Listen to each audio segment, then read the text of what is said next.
história na USP já começou no colegial, a rigor.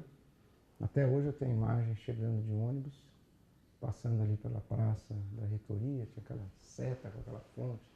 Era à noite e eu estava indo para um curso sobre Brasil Colônia, na faculdade, no departamento de História da Faculdade de Filosofia. Né? E era um curso todo interdisciplinar que falava do Brasil Colônia, literatura, história, economia, poesia, arte, o barroco, muito interessante. Aí eu fiquei assim já fascinado, né, pela USP e também aquela sensação de estar no colégio e poder participar de alguma coisa na USP, né? E eu tinha essa inquietação de buscar alguma coisa realmente interdisciplinar, talvez essa experiência mesmo de assistir um curso sobre Brasil Colônia, uma abordagem pelo menos multidisciplinar, quer dizer, várias disciplinas tratando do assunto, tenha me acendido para essa perspectiva, né? Mas na época você tinha que escolher.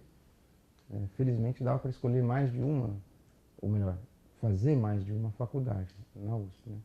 Então eu queria entender o conjunto das áreas de ensino, de estudo, de pesquisa em humanidades. Né? Então acabou que depois de visitar várias faculdades, ir na secretaria, procurar ler os programas, eu optei por economia e ciências sociais.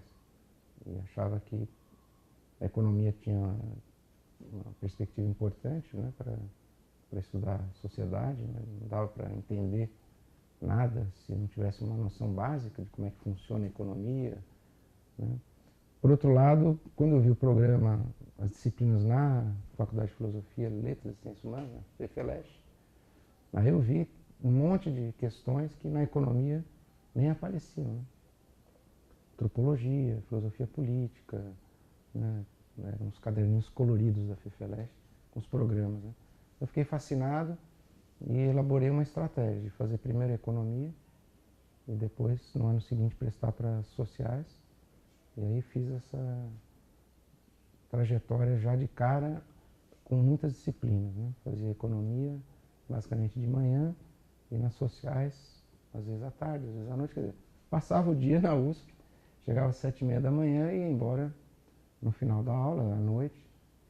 Então isso me marcou muito, fazer várias disciplinas sem que aquele programa de fato existisse. Quer dizer, a economia é uma linha completamente diferente das discussões das sociais, né? Mas foi uma experiência enriquecedora. Né? Eu lembro também quando eu viajava, meus pais viajavam muito pelo Brasil, estou falando dos anos 60. Pegava eu, minha irmã, o primo, Fusquinha, e vamos embora de Fusquinha pelo Brasil, né? Viajei muito, muito pelo Brasil de carro, né? Nós está lá horas e horas, estradas de terra, né? Na época não estava tudo asfaltado. Qual era a diversão no carro? Eu inventei a RTP, que era a Rádio e Televisão Propaganda. E era uma invenção, eu ficava transmitindo a viagem pelo rádio. Entrevistava meus pais, minha irmã, quando meu primo estava viajando, eu também entrava. E era muito engraçado isso, quer dizer, realmente desde garoto eu tinha um fascínio por essa questão da comunicação, ou como que o valor das coisas está associado à cultura que a gente tem, né? Mas isso de forma lúdica, realmente, né? Depois de dar aula na GV, na PUC, na Unicamp, sempre em departamentos de economia, nessa visão interdisciplinar, integrada, que eu fui desenvolvendo já a partir da graduação, né? Na pós-graduação, eu fiz mestrado e doutorado ainda em economia, mas numa abordagem interdisciplinar, já misturando economia com filosofia, quer dizer, juntando tudo aquilo que eu tinha recebido nas duas faculdades e querendo encontrar um autor ou um tema que me permitisse usar os recursos teóricos das várias disciplinas. Né? O fio realmente que me motivava sempre era uma questão filosófica mais aberta e ambiciosa, que era o que é o tempo. E descobri um autor, que foi o objeto do meu mestrado, do doutorado, que é o Ludwig Wittgenstein, um filósofo austríaco e importantíssimo, numa tendência da filosofia justamente na virada do século XIX para o século XXI, que ficou conhecida como guinada linguística. E eu estudei a relação entre as ideias do Wittgenstein, da filosofia da linguagem, e as teorias econômicas. E eu achava que, para entender realmente a economia, eu precisava aproximar essas questões.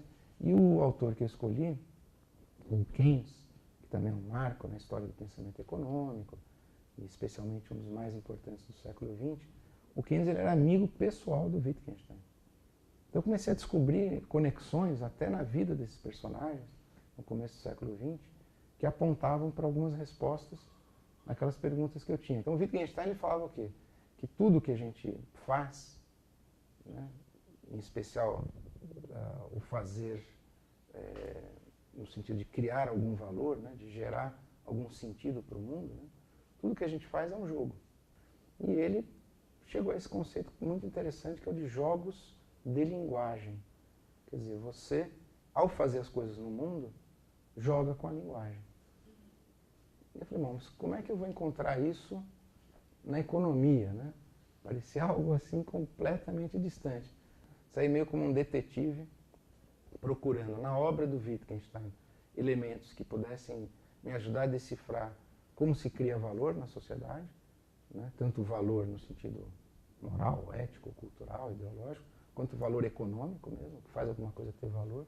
Procurei isso no Wittgenstein e no Keynes comecei a procurar o que tem a ver com linguagem e principalmente com uma visão da linguagem, não como uma gramática, um conjunto de regras, mas como regras que são apenas a base para um jogo. Ele é o grande autor que chama atenção para o jogo especulativo e que mostra, olha, a economia, os mercados são lindos, funcionam, maravilha, mas tudo que se faz com linguagem. E a questão principal no jogo da economia é construir uma narrativa, ou seja, usar a linguagem, construir uma narrativa sobre o futuro.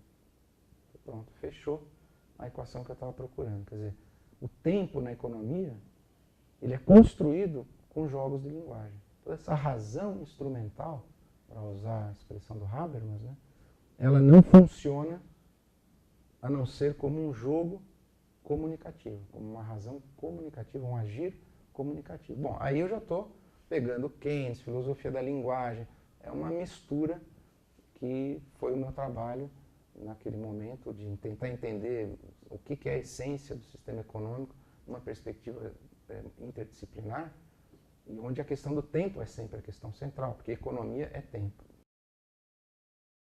E justamente em função da minha atividade no movimento estudantil, a gente pode dizer que o jornalismo paulista, pelo menos, vamos falar do jornalismo brasileiro, mas dos grandes jornais que estão em São Paulo, assim, o que aconteceu nos anos 80, depois nos anos 90 isso diminui, mas nos anos 80, ou seja, exatamente a minha geração, que sai muito da USP, poucos de outras universidades, mas muito de vários cursos da USP, é essa liderança do movimento estudantil que você vai encontrar nas redações. E, em particular, na redação da Folha de São Paulo.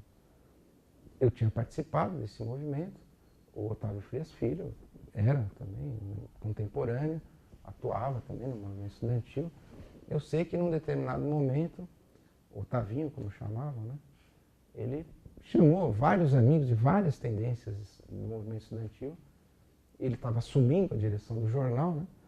Acho que foi natural para ele. Ele falou, bom, onde é que eu conheço mais gente interessada em política, história, né, em sociedade, e, claro, bons alunos, boas cabeças, né, são alunos da USP, é óbvio na USP, ele era aluno da São Francisco. Então, foi muito interessante, uma espécie de uma assembleia de movimento estudantil, só que tinha gente de todas as tendências no auditório da Folha, e não era para discutir nada ligado ao movimento estudantil. Quem quer trabalhar na Folha? A gente não acreditava. Como assim? A gente está aqui lutando contra o sistema, mobilizados, cada um numa tendência política e tal. De repente a gente vai ter a oportunidade de colocar na cabeça do jovem, né, as minhas ideias na Folha. Né? Não, realmente, muita gente foi para a Folha e eu estava no meio dessa turma, né? Com 23 anos, tinha acabado o mestrado já, né? Eu tinha começado a dar aula e tal, mas aí realmente veio esse convite E eu entrei de cara já nos editoriais da Folha. Então, eu acabei ficando 83, uns 25 anos eu fiquei na Folha. Eu desenvolvi uma carreira inteira, acho que foi com certeza o lugar onde eu fiquei mais tempo trabalhando, é a Folha de São Paulo. Tem um lado de acaso, né? Então, quando eu estava no Instituto de Estudos Avançados e a Cidade do Conhecimento já crescendo como projeto e várias iniciativas com visibilidade, eu um dia, andando ali perto da antiga reitoria, encontrei também uma colega de movimento estudantil e eu estava naquele momento em que eu precisava sair do IA, porque o tempo como professor visitante já estava esgotado, né?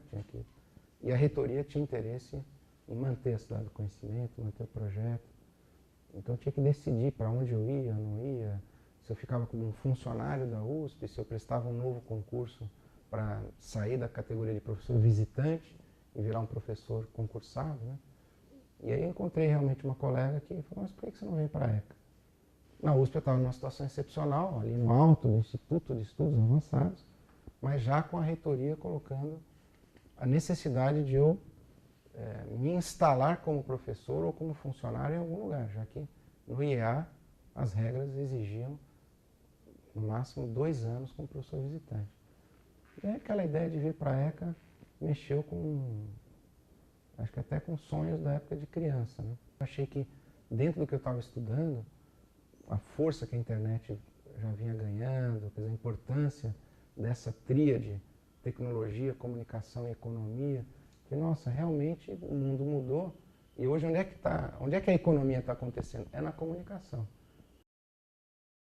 Então eu lembro que eu estava estudando, né, um período de férias, aí veio esse insight, assim, né, essa eureka. Poxa, mas essa economia que no final ela funciona em cima de ícones digitais, é uma economia de ícones? Ah, é uma economia. Ah, economia, um trocadilho, uma brincadeira interessante. Tem a ver até com jogar com a linguagem, né? Tem a ver nessa brincadeira com a comunicação e a economia, brincando com as próprias palavras, descobrir uma nova, não um novo mundo, esse mundo está aí, mas uma nova forma de ler o mundo, de interpretar o mundo, de narrar o mundo, né? Aí fui para o Google, né? Economia. Nada. Aí já me percorreu realmente um arrepio. Não é possível que eu tive a ideia de uma palavra que não existe. Não, deve ter em inglês, né? É outro lá, economy, economics. Um artigo só eu achei. É o único artigo do Michael Kaplan, onde ele não explorava tanto essa perspectiva interdisciplinar, mas era um exemplo muito concreto de análise retórica da economia, ou seja, o mercado como uma prática comunicacional. Mas não tinha nada além disso, né? Aí falei, então pronto, acabei de inventar uma nova ciência. Eureka, eureka! Vamos fazer um paper. Então, bom, claro, né? Tinha que rapidamente fazer um paper dizendo que eu tinha descoberto aquilo, botar em alguma revista acadêmica e tal, e assim nasceu a economia.